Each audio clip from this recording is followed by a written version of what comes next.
Buying land in the metaverse can make you a millionaire. In this video I want to talk about why you shouldn't invest your hard-earned money to put into real estate, which can give you really good money actually, still in 2022, but I believe that you can make much more money if you're investing your money into the metaverse. So the first question that maybe pops up in your head is, what is this land? Like, can I just Google metaverse and then I'll entry into this virtual land and just buy land there? No. So the first concept that you need to understand is that each game has its own land, or the concept of land, right? Where you can basically buy it and build something on top of it. You buy some plot and you harvest this, you put up a house there. It really depends on your imagination what you're doing it, and to the limits and bounds of the game what are you doing with the plots of land. With this land you can either make something valuable for the game, you can rent it out to other players so they can do something valuable on this land. If you're buying big plots of land, you can build a village and you can rent out certain plots of lands inside this village to other members who want to, get together and do stuff together. Probably what's the most interesting is to buy the land and hoping that somebody else will buy this land, because right now if you're entering the right time and if you're buying land in places where the space is limited, right, for example Mirandis, then you know that you can sell those kind of plots of lands very easily to the next one. In this video I'm gonna give you some details about why I'm thinking you should buy some plots of lands and for how much it actually goes. So let's start with this video. So here's actually a very nice example of a plot of land that went for a huge amount of money. Oh my god.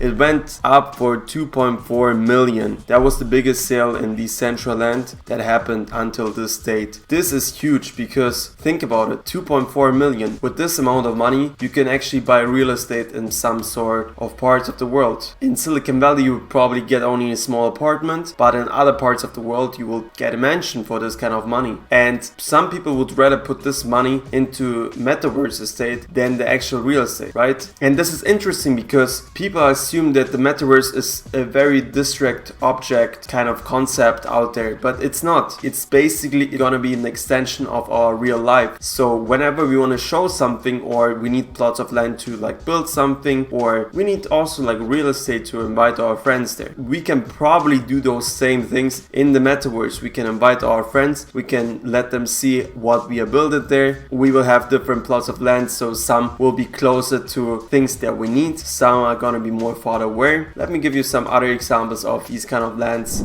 So for example with the Sandbox. Sandbox is one of the most hyped games currently, actually the number 2 in the crypto gaming ranking on CoinGecko, with the market capitalization of over 6 trillion. So this game has a lot of potential buyers already, a lot of people who want to play the game, and actually it makes sense to own land in this game. So if you still want to get in, it makes a lot of sense. Some things to say for this game: it has actually a lot of land to sell. So even though there will be probably more players than this, 166,000 plots of lands is actually a lot. Some other games that I'm gonna present don't have so much. That's why it's more prestige to have it. It's more limited and you're gonna make more money having something on it than here. But it's gonna be a safer option to buy land in the Sandbox. Here's how it looks like if you want to buy plots of land, and you can also see who owns plots of lands in this metaverse. So you can see big buyers, Atari, CoinMarketCap, Binance. Then you have some smaller ones that are also still known, and it's really interesting because here you can actually see, okay,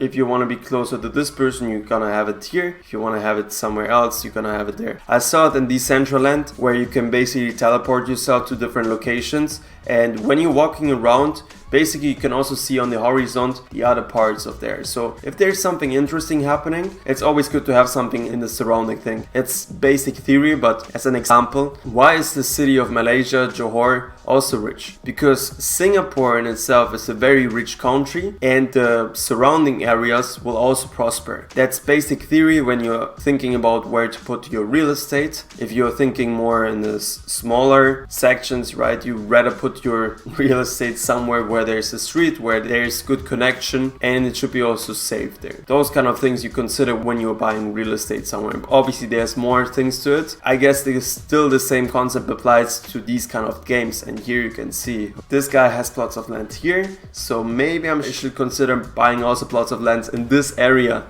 right there. Snoop Dogg bought a lot of land in the sandbox. He wants to do big concerts. Another example that I want to show you is from Miranda's. Like in the Miranda's, you actually have a lot of plots of lands already sold out. Like in Gala, you can see if you want to buy land deeds, most of them are sold out. This one, I'm not sure if you can actually buy it. I saw that you have to contact them and 1 out of 1 is left. With the others, it was more, so 20 was here, 20 here, hundreds here. So the thing is, with these kind of lands, it's very limited and they were sold out very fast. It's also very expensive to buy them. Not many ones can buy them. If the game of Miranda's is gonna succeed, these plots of lands will be worth a lot of money. But here you can see it as an example. If you're late to the party, you will not have a chance to buy anything anymore. Even though the game is not launched, you're still too late. So if you want to make sure that you're at the right time at the right place, follow your favorite games on Twitter, join the Discord channel, see when they are releasing their lands for sale. As another example, Illuvium hasn't released their land sale yet. Also haven't released their gameplay yet, so nothing to worry about too much. But if you're seeing that Illuvium is launching the game and they are launching their land sale, I would highly encourage you also to take a look if you want to buy land up there, because it's probably gonna worth a lot of money.